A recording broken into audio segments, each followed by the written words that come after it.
जय मल्हार.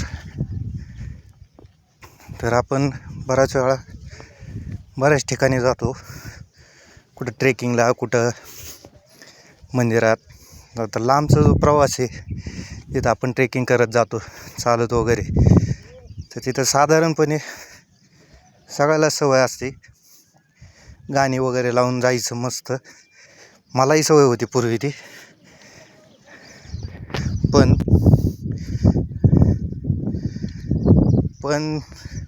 हळूहळू जसं जसं मी आपलं निवांत एकट्याच विचारात किंवा मग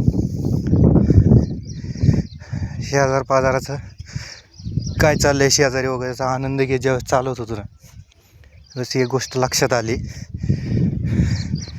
की जे आसपास चालणारे लोक असतात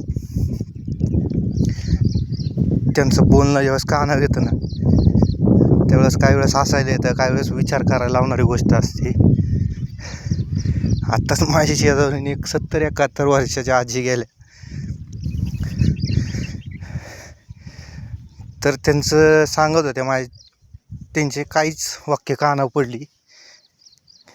जो त्यांचं वय 70-71च्या आसपास असेल. मार्तंडा, तुझ्या दारात आली आहे मी, मनातलं काय तुला सांगणार नाही, तुला तर सगळंच ठावे, आणि जे काय असेल ते बघून घे बाबा.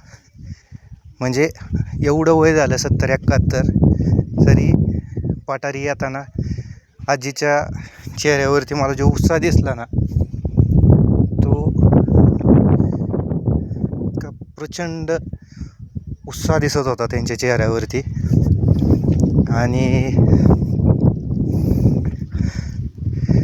असे वेगवेगळे रोज आता श्रावण महिना चालू आहे त्यामुळे रोज येतोय.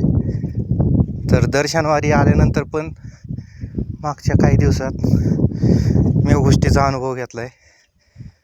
तुम्हाला बी काही जर असा अनुभव आला असला तर कमेंट करा. जय मल्हार.